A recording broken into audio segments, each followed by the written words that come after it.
No vídeo de hoje nós vamos falar sobre os 6 principais erros que te atrapalham no processo de perda de gordura e no ganho de massa muscular. O primeiro erro é ter uma preocupação excessiva com os detalhes. Hoje em dia, a gente acaba tendo muita informação, muitas notícias na internet, e por mais que a gente tenha muita informação, muita notícia boa, muitas vezes estão fora de contexto, e a gente não sabe se aquilo vai se aplicar no nosso contexto atual ou não.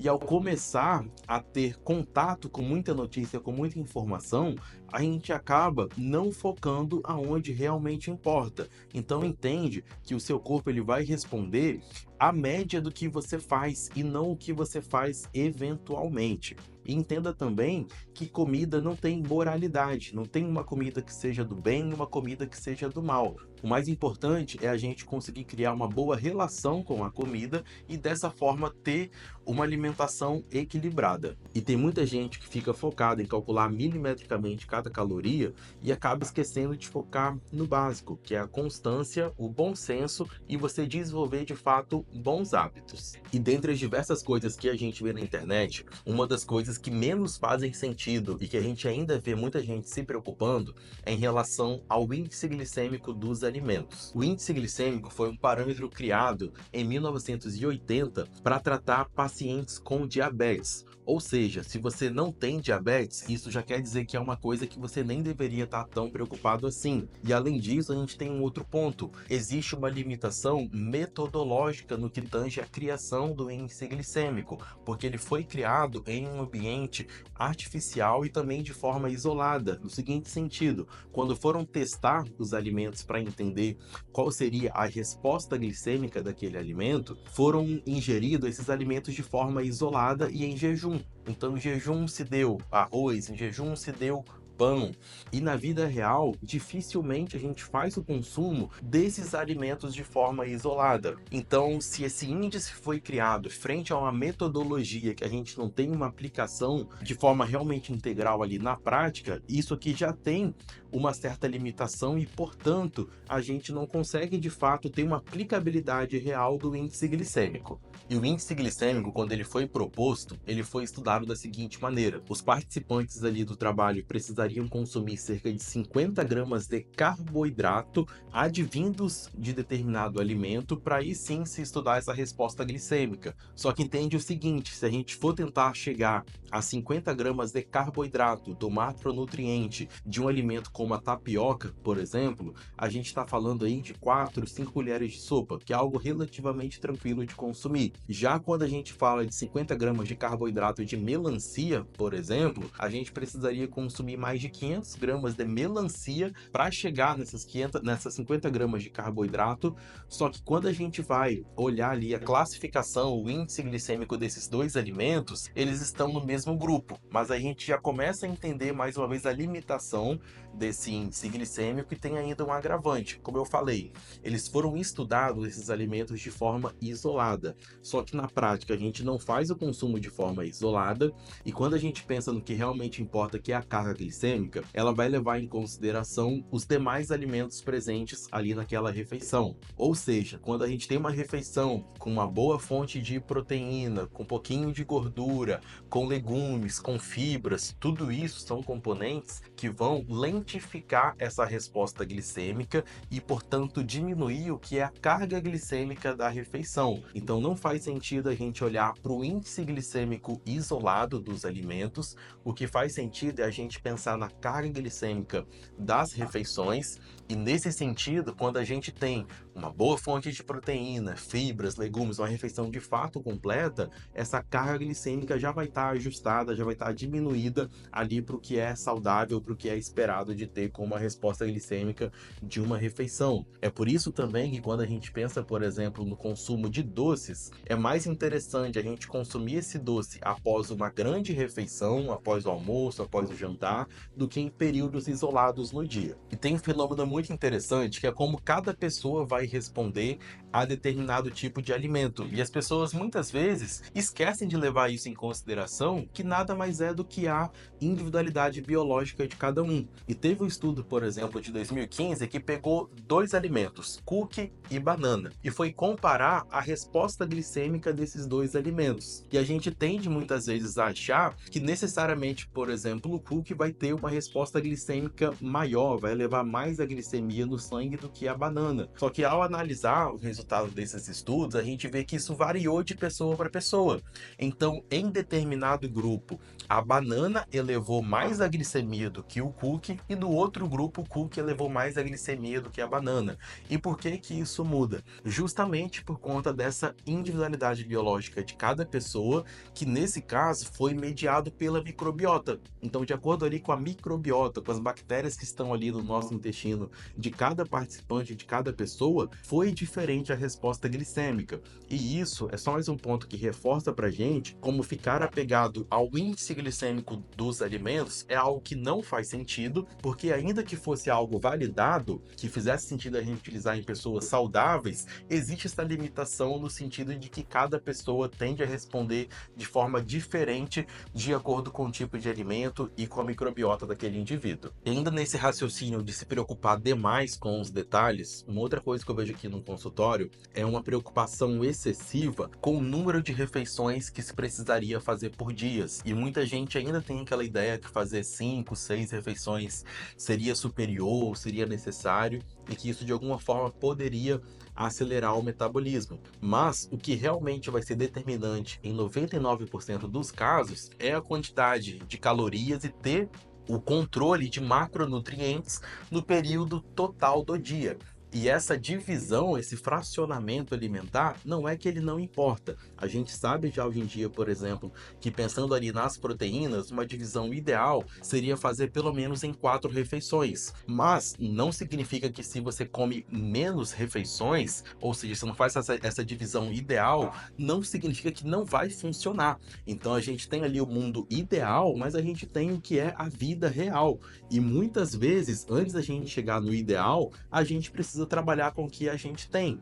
Então eu estou dando esse exemplo específico da proteína, mas a gente tem várias outras coisas que as pessoas falam por aí que deveria ser o ideal, ou que precisa ser o certo, mas que na verdade existe uma grande flexibilidade, e o determinante é a gente ter esse controle de caloria, ter esse controle de macronutrientes e fazer a divisão disso em refeições da forma que vai encaixar melhor na rotina da pessoa. Então é o cardápio que se adapta à pessoa e não a pessoa que precisa ser enquadrada dentro de um cardápio fechado. E ao falar de número de refeições, não tem como a gente deixar de falar de jejum, que muitas vezes a pessoa, ao iniciar a praticar o jejum, ela até tem uma queda de peso, mas não necessariamente por ser um benefício exclusivo do jejum. O que ela fez muitas vezes foi simplesmente reduzir a janela alimentar, e ao reduzir a janela alimentar, ela estava consumindo menos calorias. Então, ao estudar o efeito de jejum ali de forma isolada em pessoas saudáveis,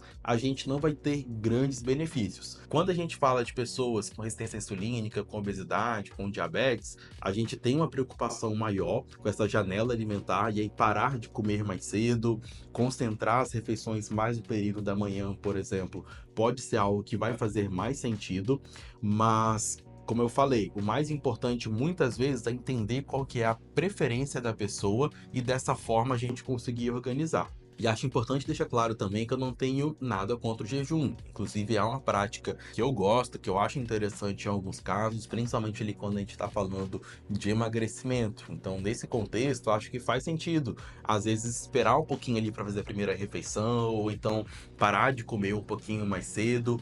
No início, o jejum pode aumentar um pouquinho o apetite, mas depois de um tempo a pessoa que consegue se adaptar, ela tende a ficar com o apetite mais sob controle. E eu considero que é mais fácil você muitas vezes ficar algumas horas sem comer do que você poder comer e às vezes comer um pouco menos. Então, para algumas pessoas, ficar sem comer acaba sendo mais fácil, e com isso ela consegue sustentar esse déficit calórico de forma mais sustentada. Então, reforçando, não sou contra o jejum, mas é isso, é a gente aplicar de forma racional, analisando sempre cada caso de forma específica, e não aplicar a mesma estratégia de forma generalizada para todo mundo, ou achar que alguma estratégia vai ter algum grande benefício em relação a alguma outra. O segundo pior erro é encarar a dieta com pensamento de dualidade, acreditando que existe uma lista de coisas que você pode fazer e uma lista de coisas que você não pode fazer em hipótese alguma, e que essas coisas não conversam entre si. Então, por conta disso, já teve diferentes épocas e diferentes notícias em relação à alimentação. Então, uma hora podia comer ovo, depois o ovo virou vilão. O leite inflama, o leite não inflama. Já teve a época dos superalimentos, de falar de abacate, de açaí.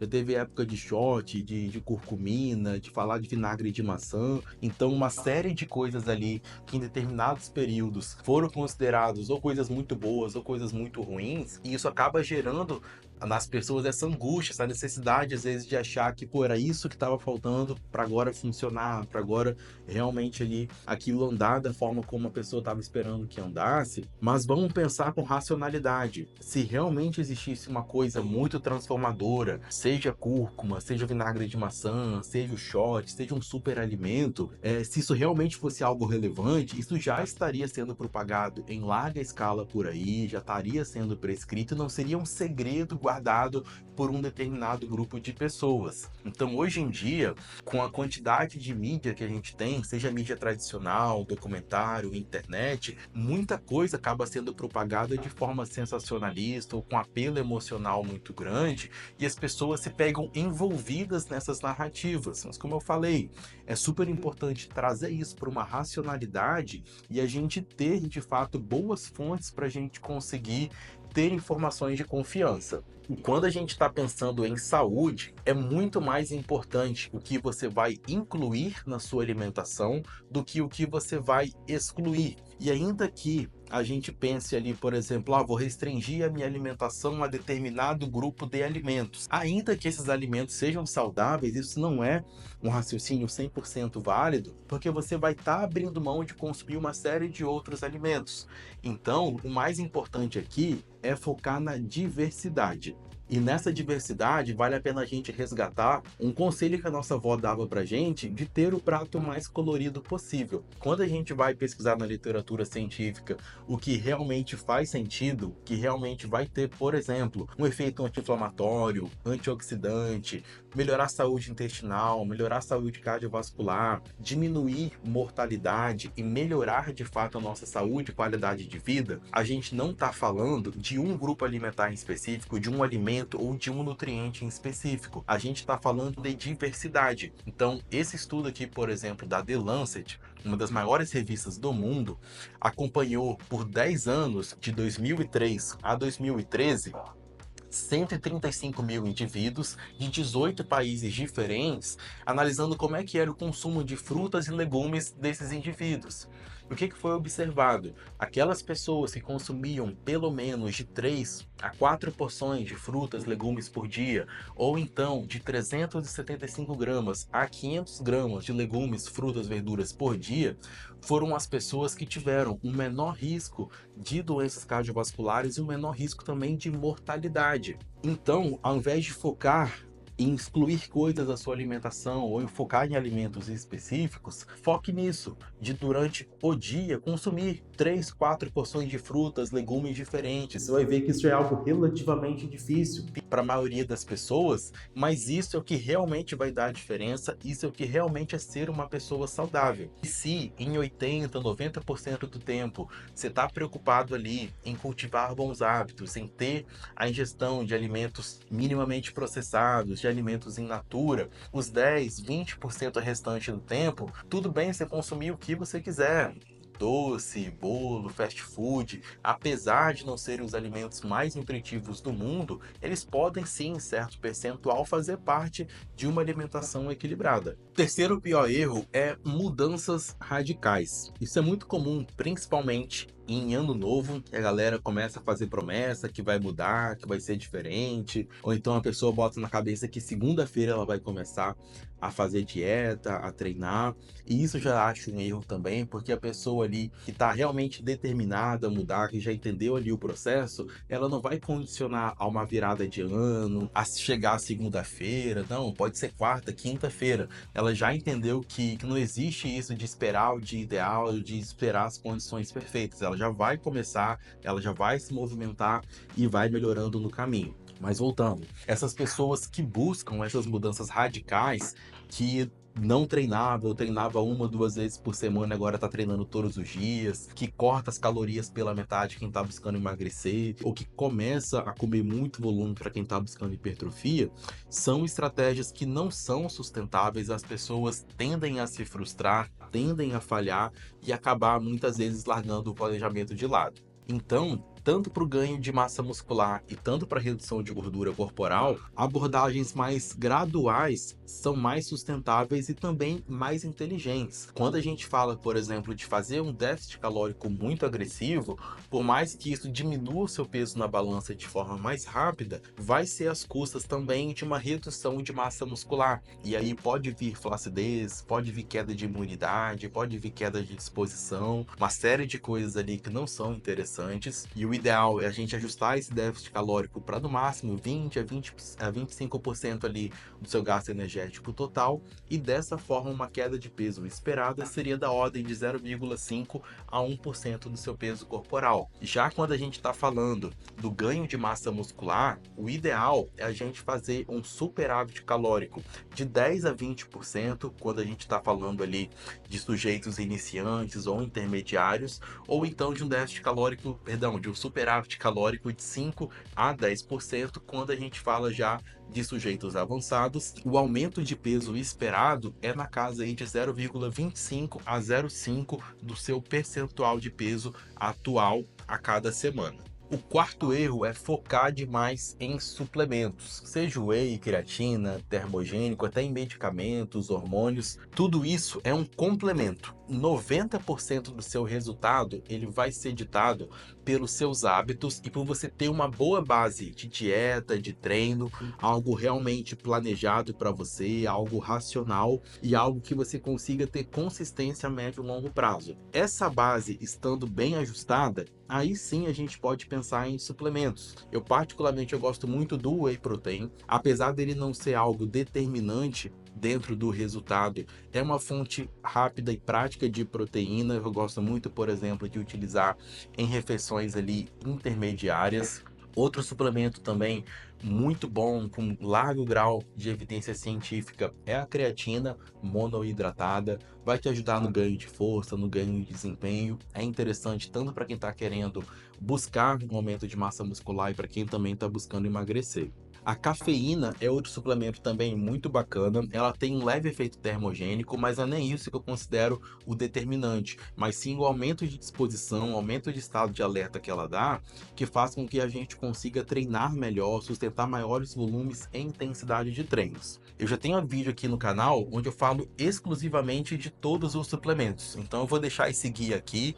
Caso seja do seu interesse, tu pode clicar e assistir. O quinto erro que eu mais vejo as pessoas cometendo é consumir carboidrato de menos. E isso tanto no processo de emagrecimento e tanto também no processo de hipertrofia. O carboidrato, ele é um macronutriente essencial para te dar qualidade de treino, para te dar disposição, para te dar imunidade, para garantir ali uma boa noite de sono, uma boa recuperação muscular. E muitas vezes as pessoas que estão buscando ali emagrecer, elas acham que precisam basicamente cortar ou ter um consumo excessivamente baixo de carboidrato. E isso faz com que isso prejudique a adesão delas ao planejamento. Então, mesmo em uma dieta, por exemplo, de emagrecimento, é possível, é na verdade até recomendado que você coma pão. É um alimento cultural aqui do nosso Brasil. Por exemplo, não faz sentido sair cortando pão de todo mundo, a não ser que a pessoa tenha de fato ali uma intolerância ao glúten. Então, pão, arroz, feijão, batata, frutas, tudo isso são boas fontes de carboidrato que a gente pode e deve encaixar Claro, com racionalidade dentro do planejamento, vai ajudar a pessoa com adesão, vai ajudar a pessoa com consistência dentro do planejamento. E o sexto erro, que tem ali um link também com o quinto erro, é as pessoas consumirem uma quantidade exagerada de proteína.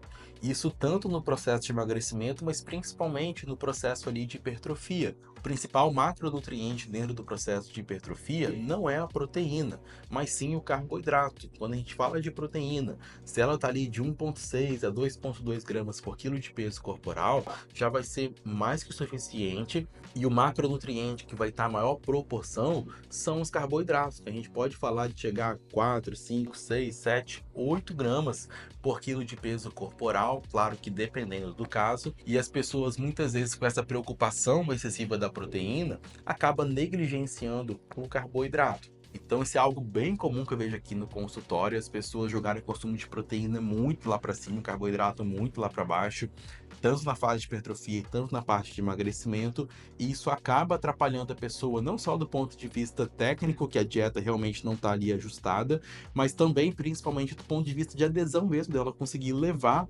aquela dieta de forma sustentável no dia a dia dela. Me conta aqui nos comentários quais desses erros você já cometeu. Caso tenha ficado alguma dúvida, pode deixar aqui também. Não se esquece de deixar o like, se inscrever no canal. E caso você queira a minha ajuda, a ajuda da minha equipe para te ajudar nesse processo de melhora de composição corporal, de ganhar mais massa muscular e perder gordura, aqui o primeiro link da descrição tem o contato da nossa consultoria, Consultoria Stronger, onde o nosso propósito é te ajudar a chegar na sua melhor versão. Por hoje foi isso, até a próxima.